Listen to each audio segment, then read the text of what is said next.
आप सभी का आपके अपने चैनल रंजन स्टडी सेंटर पर स्वागत है।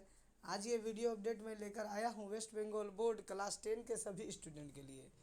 तो जो सभी स्टूडेंट माध्यमिक 2023 में एग्ज़ाम दे रहे हैं, जिनका कि 28 तारीख को लाइफ साइंस का एग्ज़ाम होना है, तो लाइफ साइंस का ये वीडियो अपडेट है। लाइफ साइंस में कुल 1 2 3 4 5 5 लेसन्स हैं। तो 5 लेसन में जो आपका लेसन 4 है, लेसन 4 जो है वो काफ़ी इम्पॉर्टेंट लेसन है।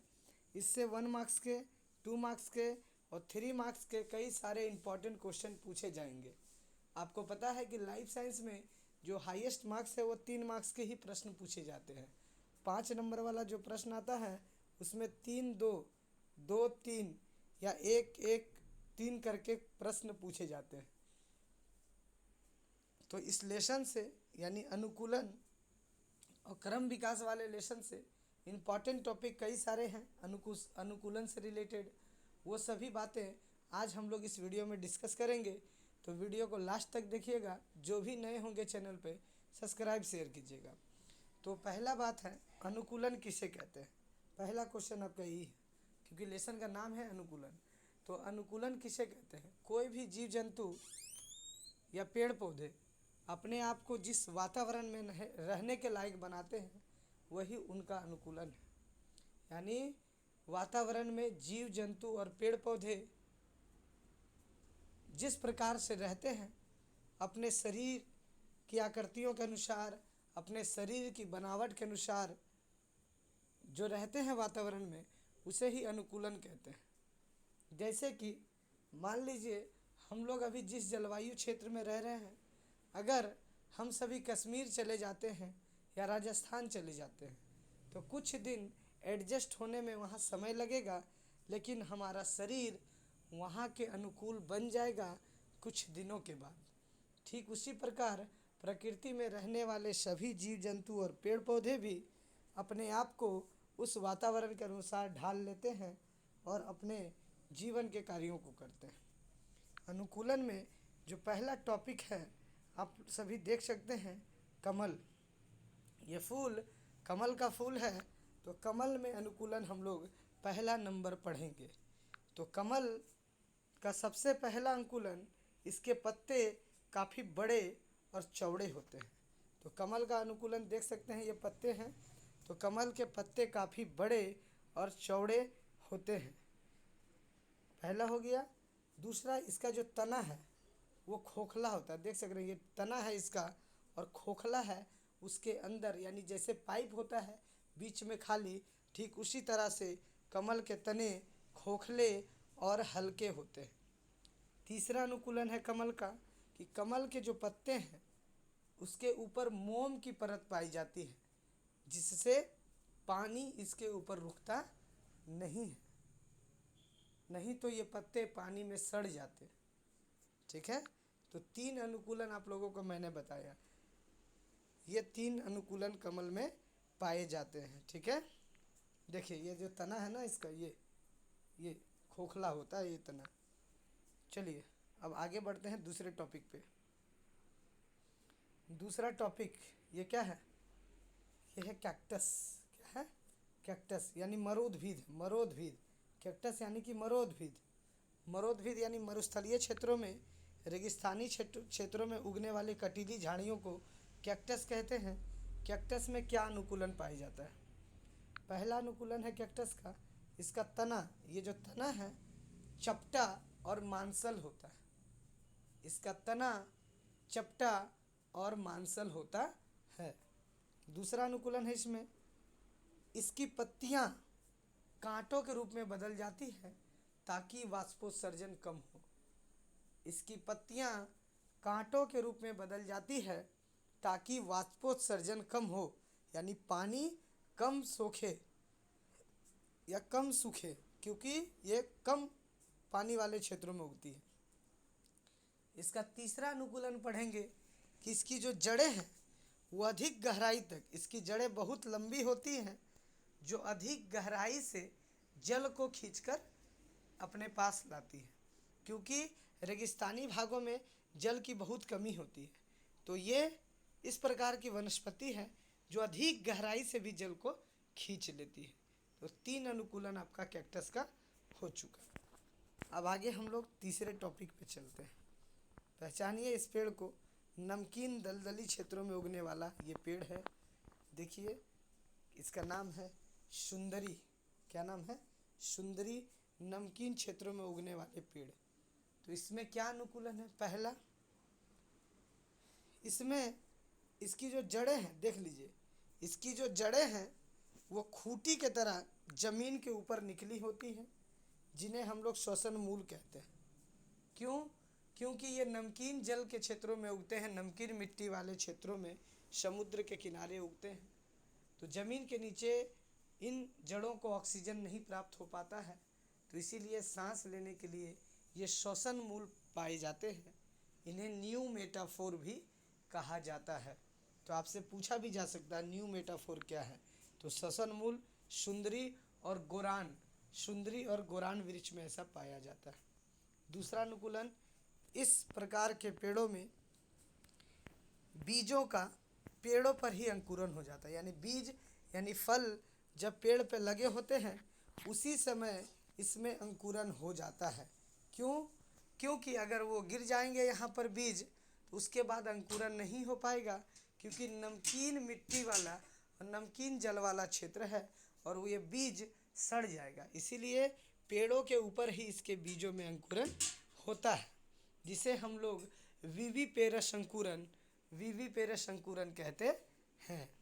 तो सुंदरी का वृक्ष। इसमें तीसरा, इसका तना यानी इसकी जो लकड़ियाँ होती हैं, पत्तियाँ इसकी भी छोटी होती है। तीसरा है इसकी पत्तियाँ छोटी होती है, और इसके तने के बारे में भी हम लोग लिख सकते हैं इसमें। ठीक है, तना इसका कठोर होता है, पत्तियाँ छोटी होती हैं। ठीक है, तो ये सारे इसके अनुकूलन हैं।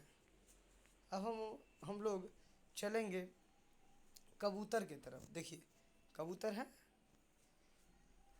कबूतर का अनुकूलन भी पूछा जाएगा आपसे। कबूतर का पहला अनुकूलन क्या है?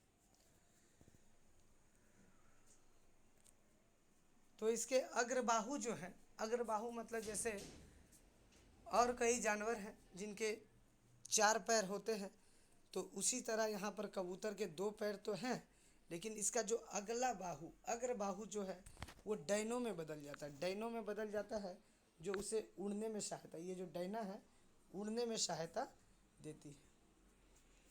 दूसरा, इसका जो शरीर है, इसके शरीर में जो भी हड्डियाँ पाई जाती हैं वो खोखली होती है, ताकि अधिक ऊंचाई में भी आसानी से उड़ सके।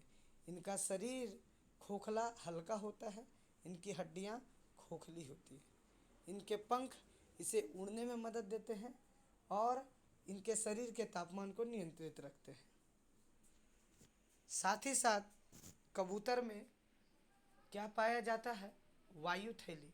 पता है आपको कि कबूतर में एक वायु थैली भी पाया जाता है, और इस वायु थैली यानी एयर ब्लडर बोलते हैं, एयर ब्लडर, इसकी मदद से कबूतर अधिक ऊंचाई में जब उड़ता है तो इसे सांस लेने में दिक्कत होती है, तो स्विम ब्लडर के मदद से ये सांस लेते हैं। यानी वायु थैली, सॉरी स्विम ब्लडर मछली में है, वायु थैली याद कीजिएगा। कबूतर में वायु थैली पाई जाती है। जब कभी भी उड़ते उड़ते कबूतर अधिक ऊंचाई पर पहुंच जाती है तो उसे सांस लेने में कई दिक्कतें होती हैं, लेकिन वो अपने वायु थैली की मदद से आसानी से सांस ले पाती है। तो ये कबूतर का अनुकूलन हो गया। अब हम लोग चलेंगे मछली की तरफ। देखिए तो मछली में अनुकूलन, मछली में अनुकूलन। तो मछली में अनुकूलन क्या है? पहला, मछली का शरीर नौकाकार। देखिए नौका के आकार का बना हुआ मछली है ना, तो मछली का शरीर नौकाकार होता है, यानी सामने में पतला है, लास्ट में पतला है, बीच में मोटा है। तो मछली का शरीर नौकाकार होता है, जो उसे जल में तेज़ी से तैरने में मदद करता है। दूसरा, मछली में ये जो पीछे के फिन से हैं, ये पीछे वाला पंख इसे मुड़ने में मदद करता है, दिशा बदलने में। ये जो फिन से पंख वो तैरने में इसे मदद करते हैं। इनके शरीर में लसलसा पदार्थ पाया जाता है, जिससे इनकी शरीर की रक्षा होती है। अगर हम मछली को पकड़ेंगे तो ये हमारे हाथों से फिसल जाती हैं। क्यों? क्योंकि इनके शरीर के ऊपर लसलसा पदार्थ पाया जाता है। मछली में स्विम ब्लाडर पाया जाता है। क्या पाया जाता है? मछली में स्विम ब्लाडर पाया जाता है। इसकी मदद से जब कभी मछली तैरते तैरते अधिक गहराई में पहुंच जाती है तो उसे वहां सांस लेने में दिक्कत होने लगती है। तो स्विम ब्लाडर की मदद से ये वहां पर सांस लेती है। तो ये है मछली में पाए जाने वाला अनुकूलन। अब हम लोग अगला देखेंगे कि अगला अनुकूलन किसके बारे में हम लोग पढ़ेंगे। तो अनुकूलन से रिलेटेड क्वेश्चन जरूर आएगा। देखिए क्या है ये? मधुमक्खी है। तो मधुमक्खी के बारे में अनुकूलन तो नहीं है, लेकिन मधुमक्खी के बारे में आपके लेसन में जो दिया है वो पढ़िए। क्या दिया है मधुमक्खी के बारे में? पहला, 8 आकार का नाच। तो मधुमक्खी जब अपने भोजन की तलाश में निकलती है तो अगर भोजन का पता इन्हें चल जाता है तो मधुमक्खियाँ अपने छत्तों के पास आकर एक नृत्य करने लगती हैं, नाचने लगती हैं और वो 8 के जैसे आकृति बनाकर नाचती हैं। इस नाच को वैगल नृत्य कहते हैं। तो मधुमक्खियाँ जब भोजन के तलाश में सफल हो जाती हैं, यानी भोजन की तलाश में निकलती हैं, जब अगर भोजन इन्हें मिल जाता है तो अपने छत्तों के पास आकर 8 के आकार जैसे नाच करती है, जिसे वैगल नृत्य कहते हैं। इससे इनके साथी मधुमक्खियों को यह पता चल जाता है कि भोजन इन्हें प्राप्त हो चुका है। तो वैगल नृत्य पूछा जा सकता है आपसे, इसीलिए वैगल नृत्य को डिस्कस कर दिया गया। अब देखिए ये कौन है? यह है चिंपैंजी। चिंपैंजी का है ना आपका सिलेबस में, चिंपैंजी भी पढ़ने हैं आपको। तो चिंपैंजी से जुड़े क्या क्या टॉपिक दिए हैं? पहला है खाद्य संग्रह। याद रखिएगा, खाद्य संग्रह। तो चिंपैंजी भोजन संग्रह करने के लिए, खाद्य संग्रह करने के लिए पहला अनुकूलन है कि चिंपैंजी छड़ी या लकड़ी की मदद से दीमक को बिल से निकालकर खाता है, यानी अपना भोजन प्राप्त करता है, अपना पेट भरता है। दूसरा, भूख लगने पर कठोर फलों को पत्थरों या लकड़ियों से फोड़कर ये खाता है। यानी खाद्य संग्रह, भोजन संग्रह के लिए 2 प्रकार के कार्य चिंपैंजी करता है। पहला, दीमक के बिल से लकड़ी डालकर वहाँ से दीमक निकालकर खाता है।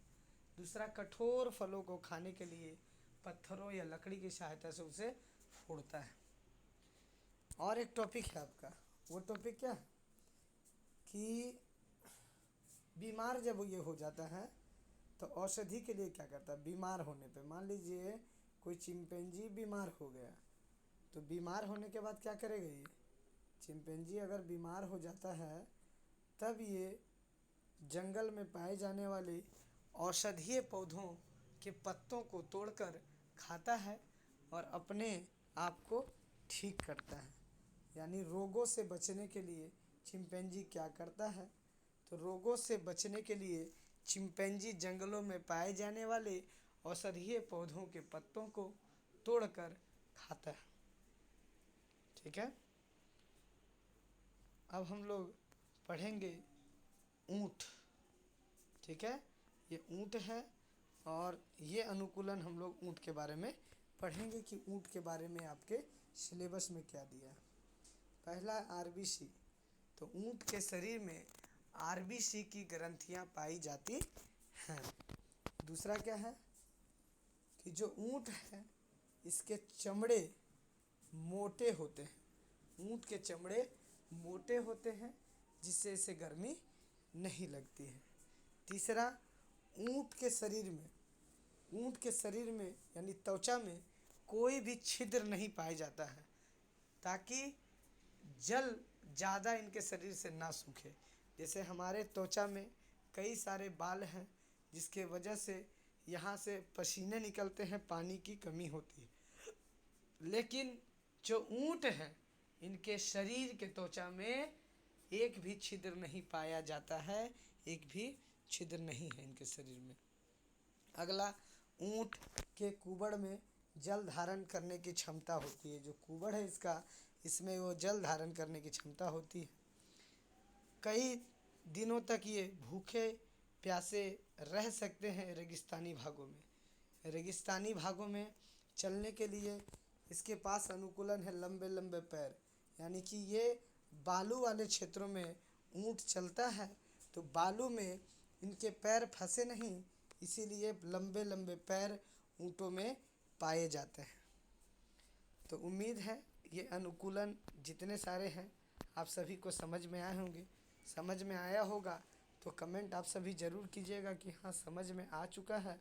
अब इसी तरह से अगले टॉपिक भी आप लोगों को हमारे यूट्यूब चैनल पर मिल जाएंगे। जो भी नए जुड़ रहे हैं चैनल पर, कृपया करके सब्सक्राइब और शेयर ज़रूर कर दीजिएगा, क्योंकि आगे आने वाले सभी एग्ज़ाम के अपडेट मिलेंगे। तो आप सभी को इसी तरह से लाइफ साइंस के और 2-4 वीडियो मिलेंगे। साथ ही साथ हिस्ट्री का भी एग्ज़ाम आपका लगातार ही है, तो आज या कल ये 2 ही दिन में आप सभी हिस्ट्री भी पढ़ें और आप सभी लाइफ साइंस भी पढ़ें, क्योंकि केवल एक सब्जेक्ट पढ़ेंगे तो आपका उस दिन टाइम तो नहीं मिलेगा पढ़ने को आपको। तो इसीलिए अभी हिस्ट्री भी पढ़ें और लाइफ साइंस भी पढ़ें। उसके बाद बाकी 2 बचे एग्ज़ाम, फिजिकल और मैथ भी हैं, उससे रिलेटेड भी वीडियो चैनल पर मिलेंगे। तो अगला वीडियो आप लोगों को मैं कुछ हिस्ट्री के टॉपिक दूंगा और उसके बाद लाइफ साइंस के लिए भी टॉपिक आपके लिए लेकर आऊँगा, ठीक है। तो जो भी चैनल पर हैं, चैनल पर लाइव क्लासेस भी मैंने कराए हैं, जिस पे मैंने ये बताया है आप सभी को कि किस तरह से एग्ज़ाम में लिखना है आपको। तो एग्ज़ाम में बताया गया है, जैसे कि एग्ज़ाम की कॉपी में यहाँ से मार्जिन खींचना है, यहाँ पे नंबर देने हैं। लाइफ साइंस में ध्यान दीजिएगा 1.1 करके लिखा है तो 1.1 दे के उत्तर दीजिएगा। मान लीजिए यहाँ पर 1.2, यहाँ पर 1.2 दिया तो 1.2, 1.3 दिया तो 1.3, यानी पॉइंट देना नहीं भूलेंगे। कोई भी स्टूडेंट ऐसा नहीं कर दीजिएगा कि केवल 1, 2, 3 अपने मन से आप नंबर बैठा रहे हैं, नहीं, ऐसा नहीं चलने वाला है। जो क्वेश्चंस में जो नंबर दिए गए हैं वही नंबर आपको यहाँ पर देने हैं। अगर पॉइंट करके दिया है नंबर तो पॉइंट करके नंबर दीजिएगा। तो जो भी नए हैं, अगर लाइव क्लासेस को नहीं देखे हैं चैनल पर तो जाकर देख लीजिएगा कि एग्ज़ाम में किस तरह से लिखने हैं, ठीक है। धन्यवाद आप सभी का जुड़ने के लिए।